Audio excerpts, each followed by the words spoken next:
Bismillahirrahmanirrahim. Assalamualaikum warahmatullahi wabarakatuh. Bertemu lagi di channel Sukses Perangkat Desa. Seperti biasa, sebelum kita lanjut, tak lupa saya ucapkan salam sejahtera buat Bapak Ibu semuanya di seluruh Nusantara. Saya doakan semoga selalu dalam keadaan sehat walafiat, selalu bisa menjalankan aktivitas setiap hari, dan tentunya selalu dalam lindungan Allah. Amin. Baik, kita lanjut untuk materi berkaitan dengan soal dan jawaban ketua dan anggota KPPS ya. Kemarin kita sempat bahas untuk soal dan jawaban ya, berkaitan dengan pilihan ganda ya. Bapak Ibu bisa cek di video sebelumnya, dan banyak rekan-rekan kita minta request untuk pembahasan wawancara KPPS 2024. Tentunya di sini adalah soal pilihan ya di pemilu 2024. Baik, langsung saja untuk mengesenkan waktu ya. Ada beberapa soal pilihan ya. Di sini ada kumpulan tes soal ujian wawancara KPPS pemilu 2024. Nomor 1. Ceritakan tentang diri Anda secara singkat ya. Jadi ada pertanyaan, ceritakan tentang diri Anda secara singkat. Untuk jawaban ya, tentunya di sini Bapak Ibu bisa menjelaskan nama, kemudian usia, alamat rumah, hingga pendidikan terakhir ya. Nomor 2. Apa motivasi Anda mendaftar jadi anggota KPPS pemilu 2024? Motivasi Bapak Ibu itu apa ya? Untuk jawaban, motivasi saya mendaftar jadi anggota KPPS pemilu 2024 adalah ikut serta sebagai pelaksana dan ikut membantu mensukseskan pemilihan umum di desa. Selain itu, saya ingin membantu menjamin bahwa pemilu 2024 akan berlangsung secara langsung, umum, bebas, rahasia, jujur, dan adil, atau luberjurdil. Nomor 3. Apa yang Anda lakukan jika terpilih sebagai anggota atau ketua KPPS pemilu 2024? Jawabannya, saya akan melaksanakan pemungutan suara dan memastikan pemilihan umum akan berlangsung sesuai dengan prinsip, yakni luberjurdil. Nomor 4. Berapa jumlah daftar pemilih tetap atau DPT di desa ini? Ya, tentunya di sini harus kondisional ya. Untuk jawaban ya, jawab sesuai kondisi di desa Bapak Ibu ya. Contohnya di desa ada 3.445 atau berapa ya, 5.000 warga yang sudah terdaftar di DPT. Ini adalah contoh ya. Nanti sesuaikan dengan kondisi di desa Bapak Ibu. Nomor 5. Berapa jumlah tempat pemungutan suara atau TPS di desa dan di mana saja lokasinya? Tentunya di sini kita harus tahu ya untuk jumlah TPS dan lokasinya ya. Jawabannya ya, di sini tentunya kita sesuai kondisi di desa ya. Misal ada 14 TPS di desa yang berada di setiap RW ya. Di sini contoh mudahnya ya. Lanjut nomor 6. Apakah Anda pernah menjadi KPPS ya? Kalau sudah ya kita jawab sudah, kalau belum ya kita jawab belum ya. Untuk jawaban ya, jawaban sesuai dengan kondisi Bapak Ibu ya. Contohnya kita sudah, ya saya sudah pernah menjadi KPPS pada pemilu 2019 dan pemilu kada 2020. Nomor 7. Jika sudah pernah menjadi KPPS, berarti ini ada kelanjutan ya dari pertanyaan nomor 6 tadi ya. Jika sudah pernah menjadi KPPS, kapan dan apa saja tugas Anda? Untuk jawaban ya, tentunya di sini masih melihat atau sesuaikan dengan kondisi Bapak Ibu. Contohnya, saya menjadi anggota kedua KPPS yang mengisi nama kecamatan, nama desa atau kelurahan, dan nomor TPS pada surat suara. Tugas lainnya adalah mencatat jumlah surat suara yang diumumkan oleh ketua KPPS ke dalam formulir model G1. Nomor 8. Dari mana Anda mengetahui pendaftaran KPPS Pemilu 2024? Jawabannya ya biasanya ini dari PPS ya, di desa ya ada pengumuman seperti ini. Atau kebanyakan bahkan rekrutmen ya, kita melihat kebijakan dari desa masing-masing. Saya ulangi, nomor 8. Dari mana Anda mengetahui pendaftaran KPPS Pemilu 2024? Jawabannya, saya mengetahui pendaftaran KPPS Pemilu 2024 dari media sosial, yaitu Instagram KPU setempat. Nomor 9. Kontribusi apa yang bisa kamu berikan, yang Anda berikan untuk posisi sebagai KPPS Pemilu 2024? Jawabannya, saya akan berdedikasi penuh dan loyal pada tugas. Saya juga akan berkomitmen untuk menjamin pemilu 2024 berlangsung dengan luber jurdil. Nomor 10. Apakah Anda memiliki pengalaman di organisasi? Kalau punya dijawab ya, kalau enggak usah. Ya. Jawabannya, misalnya sudah, ya. Saya pernah memiliki di organisasi yaitu Karang Taruna Desa sebagai anggota, sebutkan sebagai sekretaris, atau sebagai ketua ya. Lanjut nomor 11.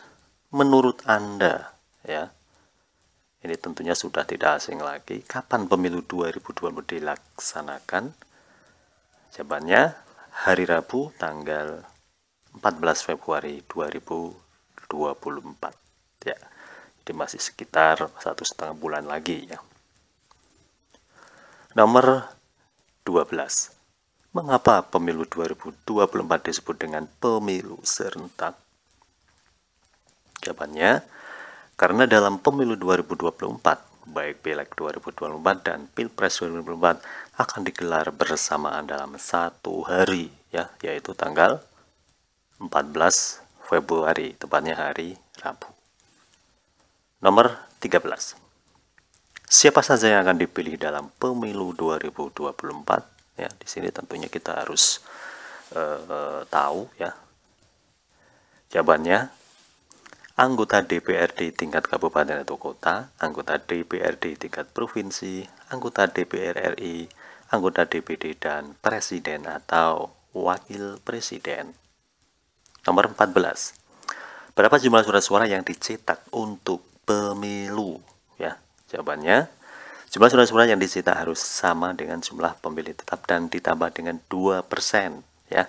Ditambah 2% dari jumlah pemilih tetap ini sebagai cadangan yang telah ditetapkan dengan keputusan KPU.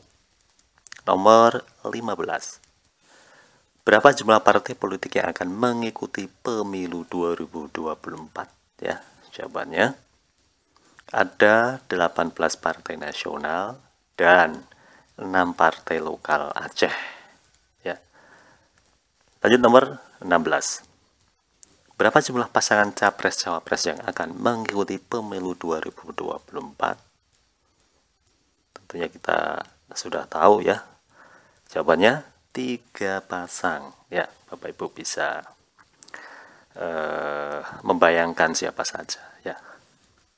Nomor 17. Apa tugas KPPS dalam pemilu 2024? Jawabannya, KPPS bertugas melaksanakan pungutan dan penghitungan suara di TPS ya.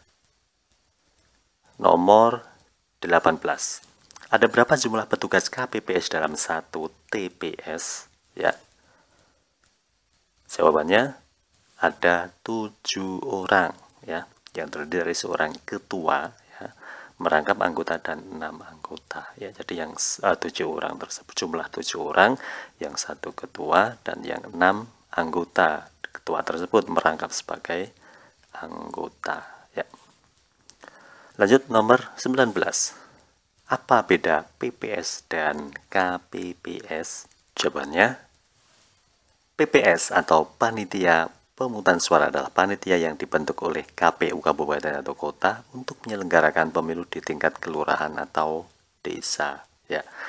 Sedangkan sementara KPPS atau kelompok penyelenggara pemungutan suara bertugas melaksanakan dan pemungutan dan penghitungan suara di TPS ya. Ini bedanya PPS dan KPPS.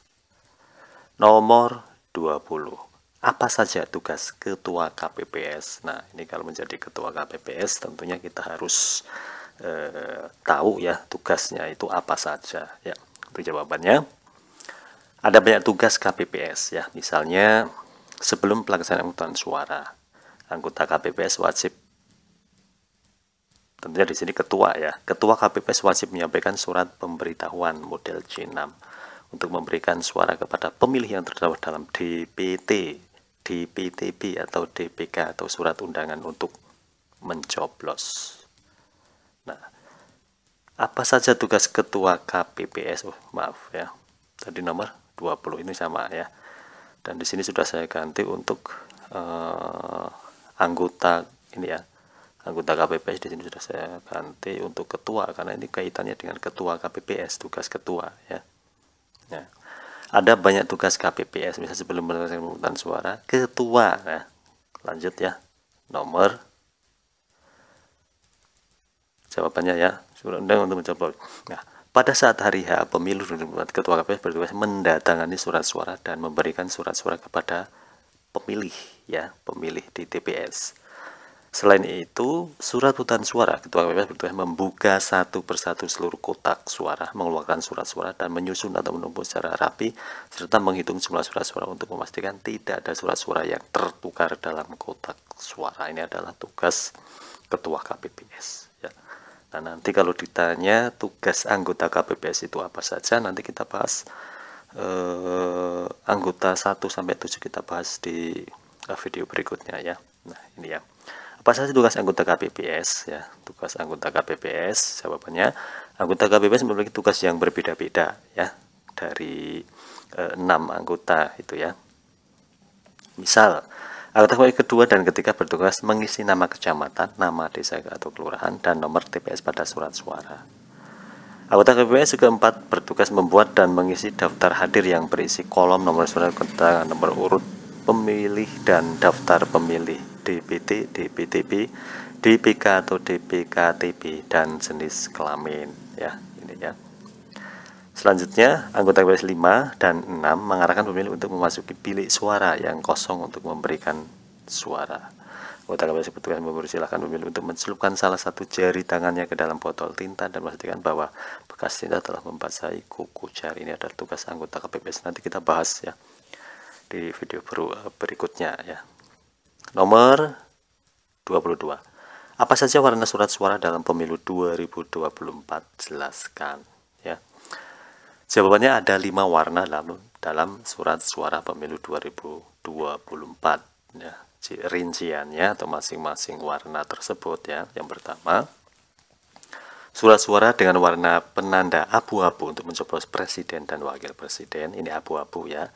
Kemudian yang kedua, warna merah itu untuk mencoblos anggota DPD, untuk warna kuning itu untuk mencoblos anggota DPR, selanjutnya untuk warna biru itu anggota DPRD provinsi, yang terakhir surat suara dengan warna penanda hijau ya untuk mencoblos anggota DPRD kabupaten atau kota. Ya, Bapak Ibu bisa ingat ya, penanda abu-abu untuk presiden dan wakil presiden, merah untuk DPD, kuning untuk DPR, biru untuk DPRD provinsi, dan hijau untuk DPRD kabupaten atau kota ya. Lanjut nomor 23. Apa syarat surat suara pemilu 2023 dinyatakan sah ya? Bagaimana ya syaratnya itu seperti apa sih? Surat suara dinyatakan sah dalam pemilu 2024. Yang pertama, surat suara dinyatakan sah apabila tanda coblos terdapat pada nomor urut, foto, nama salah satu pasangan, tanda gambar partai politik atau gabungan politik pengusung pasangan calon ya. Di sini pencoblos ya, coblosannya itu tidak keluar dari kotak ya. Selanjutnya, surat suara menjadi tidak sah apabila tidak ada tanda coblosan ya, kosong tanpa dicoblos. Terdapat coblosan lebih dari satu kolom pasangan calon ini ya, misalnya kok ada 2 atau ada 3, sebenarnya terdapat di bagian lain surat suara di luar kotak. Nah, ini tidak sah ya. Lanjut nomor 24. Berapa lama masa kerja KPPS ya? Ini kemarin sudah kita bahas di video yang pertama berkaitan dengan honor ya. Jadi tugasnya itu 1 bulan ya. Jawabannya adalah KPR bertugas selama 1 bulan ya. Nomor 25, bagaimana cara Anda menarik minat warga untuk berpartisipasi dalam pemilu 2024 ya.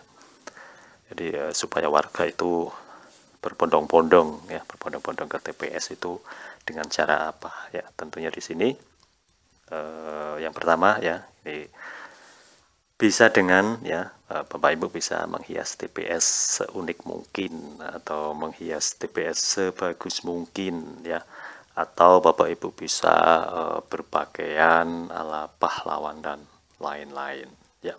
Baik, itu saja 25 soal ya, soal dan jawaban berkaitan dengan tes wawancara pemilu 2024 fokus di ketua dan anggota KPPS pemilu 2024. Baik, terima kasih, semoga bermanfaat. Nanti kita lanjut ke materi berikutnya berkaitan dengan tugas ketua dan anggota KPPS masing-masing anggota ya. Sebelumnya sudah ini saya ucapkan terima kasih. Akhirul kalam, assalamualaikum warahmatullahi wabarakatuh.